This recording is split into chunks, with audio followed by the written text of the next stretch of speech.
Lamar Jackson requests a trade. Mike Vrabel does not commit to Tannehill in 2023. Things are getting spicy. I'm going to break that all down and more on today's edition of the Locked On Titans podcast. Let's get it. You are Locked On Titans, your daily Tennessee Titans podcast, part of the Locked On Podcast Network, your team every day.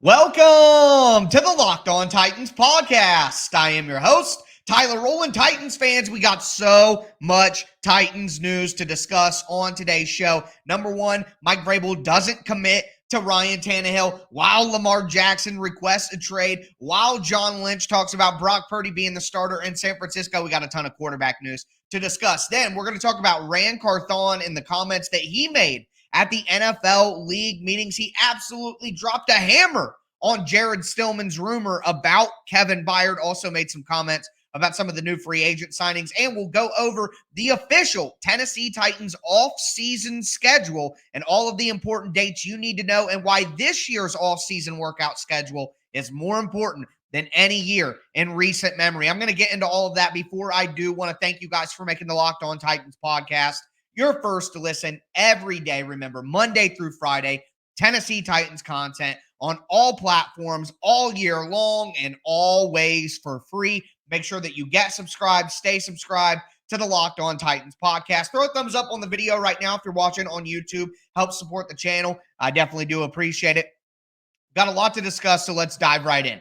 Number one, want to talk about the comment that came from Mike Vrabel.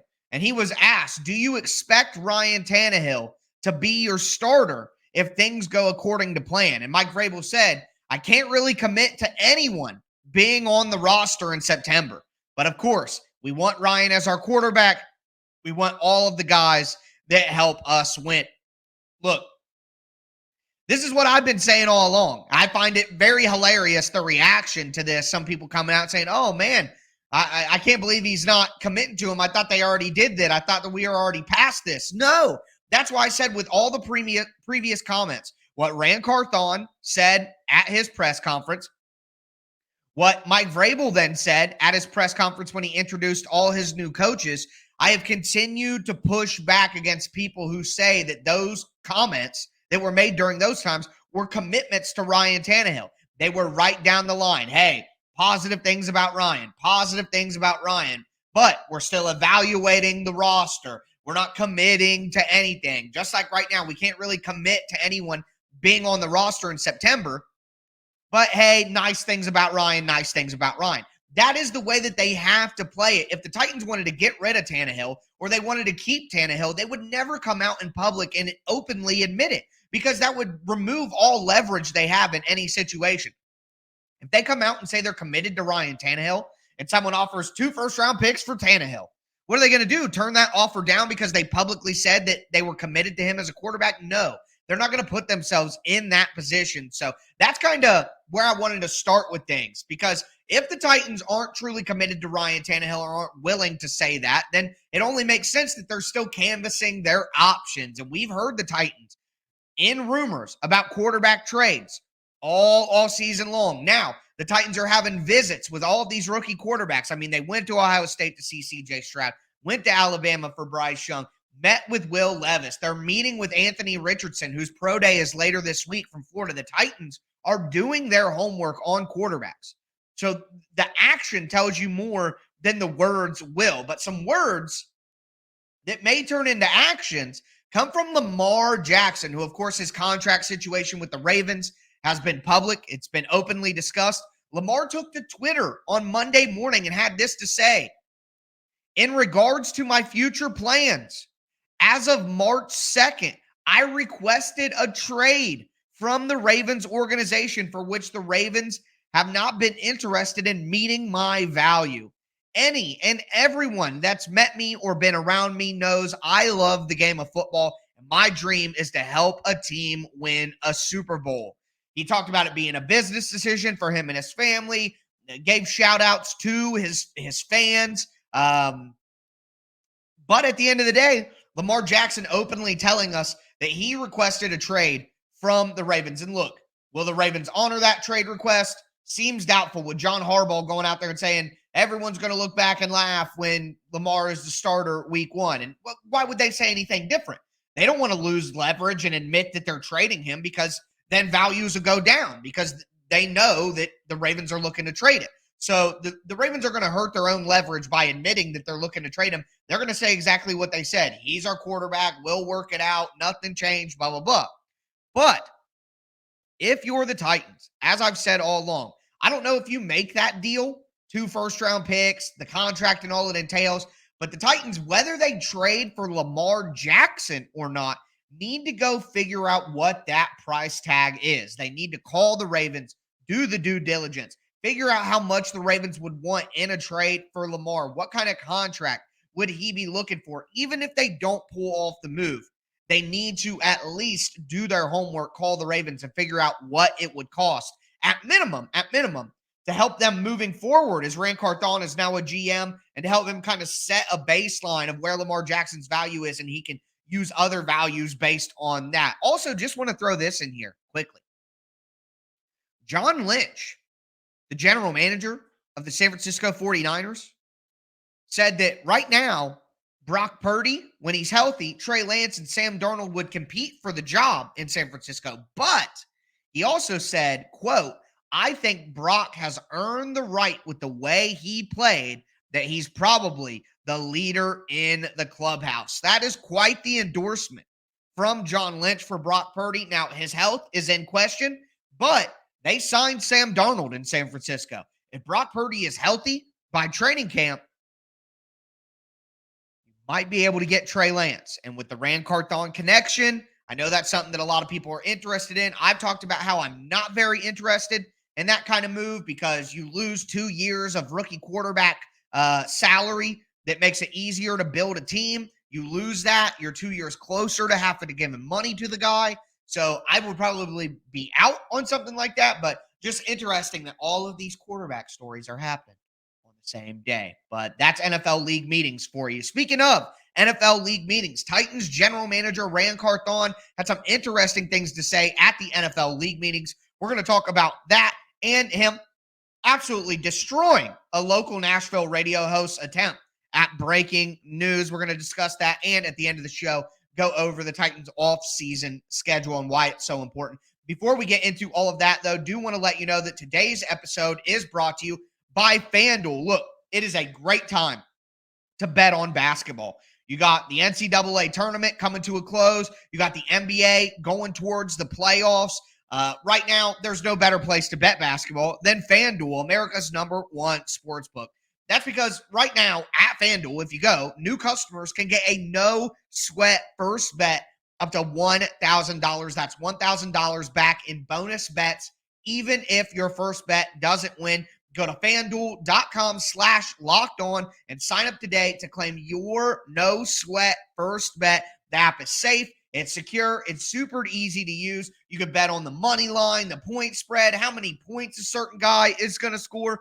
Don't miss your shot at a no-sweat first bet up to $1,000 when you join FanDuel today. Just go to FanDuel.com/lockedon to sign up. Make every moment more with FanDuel.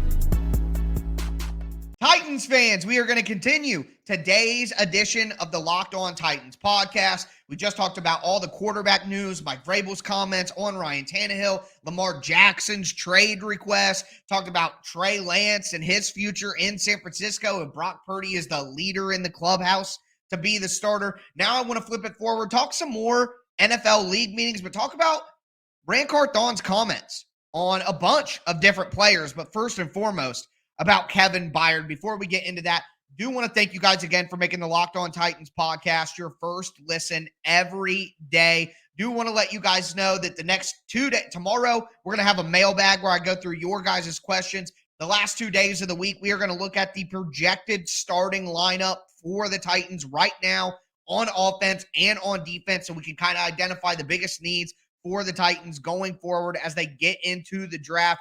But right now, I want to talk about these comments from Ryan Carthon. And we saw a rumor 10 days ago, something like that, from Jared Stillman. And he said that Kevin Byard demanded his release from the Tennessee Titans. Right after that, a lot of the heavy hitters in the industry, we saw Adam Schefter, saw Jordan Scholes, saw, I believe, Ian Rappaport as well, also Teron Davenport from ESPN. All those guys came out and said, Titans asked Kevin Byard to take a pay cut. He said no. But none of them said anything about Byard demanding a release. Well, Ryan Carthon had something to say about that. Quote, I will say this, Kevin Byard nor his representatives ever asked us for a release. So that was blatantly false. Continued, quote, that's what I'll say about that. I have a ton of respect for KB, and we'd love for him to continue his career as a Titan. End quote. I mean, put the hammer down, Rand.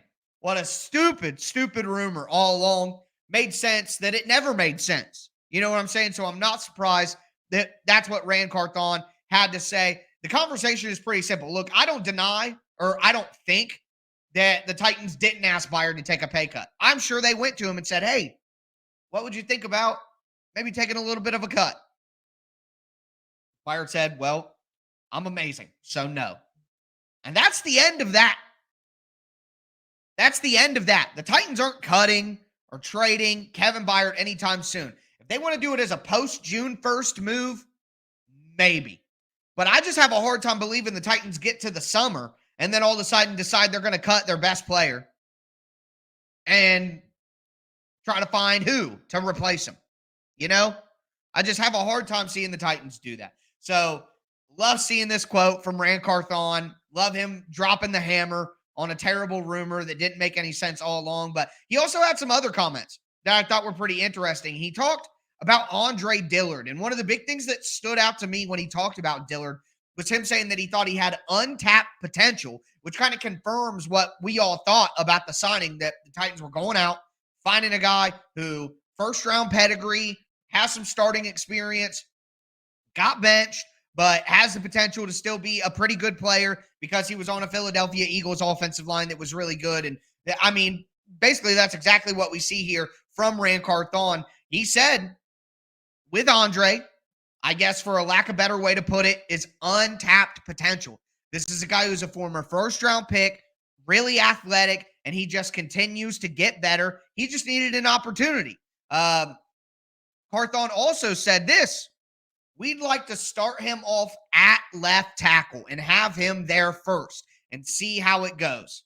But he's another guy that's played guard, and I think the big thing is having versatility. Look, I want the Titans to let Andre Dillard play left tackle if that's what they signed him to be. Now, if they go out and they draft a Paris Johnson Jr. or a Broderick Jones or somebody who can play left tackle, then now comes in the time where he's going to have to compete. And maybe he gets slid to guard. But if the Titans don't go out and actually draft a pure left tackle, like if they draft Peter Skoronski, I'd let Dillard play tackle and let Skoronski play guard because you know you're going to get a great guard out of Skoronski if you do that. And then you have Dillard at left tackle to give him a shot. If he doesn't work out, you could kick Skoronski out to left tackle in his second year and then find a new left guard. But I like the idea of letting Dillard just focus on left tackle to start. If for some reason you don't need him to play there, if for some reason it doesn't work out, then you can change it up. But what they did with Dylan Radins, trying to move him all up and down the line, what they've done with other prospects at times, you know, lauding their versatility, but at the same time, you've got to let people get comfortable with the position that they're going to play. I think the Titans have hurt themselves a little bit with development on the offensive line by trying to move around people so much and make them play all these different positions. Versatility is great, absolutely. But you need some guys who are just freaking good at their spot. You know what I mean? Like, I would rather have an A left tackle that can only play left tackle than have a B plus guy who is a B at everywhere, but he's a B plus because he provides versatility. You see what I mean? Like at some point, you got to have some studs who are just beasts at their position, and then you can fill in the gaps with role players who provide versatility. Okay. So let Andre Dillard see if he can be the left tackle that he always thought he could be and that people thought he could be coming out of school. So I loved hearing that from Rand Carthon as well. The last thing that I wanted to talk about with Rand Carthon's comments is what he said about Azeez Al-Shaair. And man, I just thought it was an excellent quote. He called him a maniac on the grass. I love hearing that. Rand Carthon said, quote, he's a maniac on the grass, but one of the most calming and even-keeled, humbled spirits you'll meet off the field. Very thoughtful, very conscientious. I'm not going to be surprised if he logged the most community service hours of guys on the team. What I love about Azeez is his tenacity he plays with. He is full tilt every single snap. He is a guy that at this phase of his career really wants to step into a leadership role. He really wants to embrace being a leader. And look, at linebacker with David Long gone, with Zach Cunningham gone, the Titans need a leader in the middle of the defense. Al-Shaair has a great chance of being the green dot and calling the plays. And anytime you're doing that, you got to understand how to get the guys lined up. They got to be confident in what you're telling them at all times. So it's important to take a leadership role when you're the linebacker that's in the middle of the defense and running the defense. So love to hear Rand Carthon's, confidence. I do want to also mention Rand Carthon. We talked about all the connections to San Francisco people. Azeez Al-Shaair. We talked about Arden Key, Daniel Brunskill. Carthon said, I hope my relationship would get the deal done, but the Titans already had those guys identified before I even got hired. So it's good that Carthon was able to come in and say, oh, I do like that you guys have this guy on the board as an option for us. Let me see if I can get them in the building because of my relationship, not have them as targets because of my history with them in San Francisco. So that's reassuring, and that's optimistic news in my opinion as well. But we're going to move forward here, talk about the Titans' off-season schedule. We got all of the important dates in their off-season workout plan. Going to tell you what they are and why this year's off-season program is more important than ever before. We're going to get into that in just a moment. Before we do, want to let you guys know that today's episode is brought to you by the best tasting protein bars in the galaxy from our friends over at Built Bar. You get the best of both worlds. When you try Built Bars, you get all the health benefits that you want from a protein bar: low calorie, low sugar, high protein, high fiber, but you also get all the taste benefits that you get from a candy bar because the bars are covered in 100% real chocolate. That's right, 100% real chocolate, and they have delicious flavors. I love the churro, the white chocolate cheesecake, peanut butter brownie. I mean, they're excellent. So go to your local Walmart, go to your local Sam's Club, go to Built.com, pick up a 13-bar variety box. There's going to be something in that box that everyone in your family loves. So make sure to check out the best tasting protein bars of all time, Built Bars.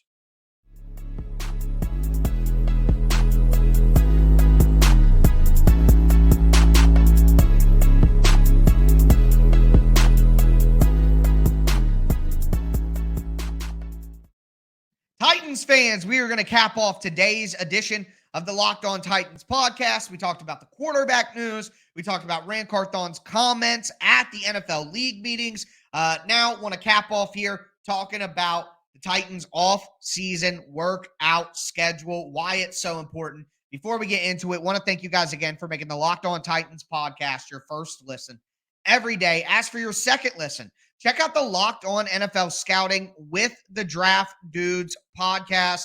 From free agency to the draft, salary cap management, and more. Join NFL experts Kyle Krabs and Joe Marino as they take you through what it's like to build a successful NFL franchise every Monday through Friday. Find Locked On NFL Scouting with the Draft Dudes wherever you get your podcasts and on YouTube. It's part of the Locked On Podcast Network, your team every day. Diving right in here, the first big date on the off-season workout schedule is April 17th, 2023. That is the first day that offseason workouts actually begin. And look, I'm going to break it down pretty quickly for you guys. So important for that first day to guys to get in, get their playbook, get acquainted with the new expectations of the new coaching staff. The Titans have a ton of new people on their coaching staff. And even if it's not a new coach, there are coaches that have been moved into different roles all over the building. I mean, we saw Tony Dews go from running back to tight end. We saw Justin Howtaling get promoted from assistant offensive line up to the official offensive line coach. We saw a new running back coach in Justin Otten. We see a new quarterback coach in Charles London. We see a new offensive coordinator in Tim Kelly. Charles London as the defensive back coach and passing game coordinator on defense. They move all kinds of things around. So you need to get acquainted with the new expectations from your new position coach, from your new coordinator. There's going to be a lot of things different around the building. So that means that it's not like there's a brand new coaching staff from top to bottom, new head coach, everything. But there's also a new general manager, new executives in the building. There's a new feeling to the Tennessee Titans, and the players need to get acquainted with what that is, even if they've been on the team for multiple years. So that makes this off-season's workout program more important than ever before because of all the change that has happened with the Titans since the end of last season. So not only that, but as we get into May, once the draft actually has taken place, and we know about the draft class, May 22nd and 23rd and 25th is an organized team activity event. Those 3 days, you go the 22nd, the 23rd, take a break, come back the 25th. That's a session for the Titans. Then we have May 30th, May 31st, break June 2nd. That's a session of OTAs. Then finally, we have June the 12th through June the 15th. That also includes a mandatory minicamp from June 6th through June 8th.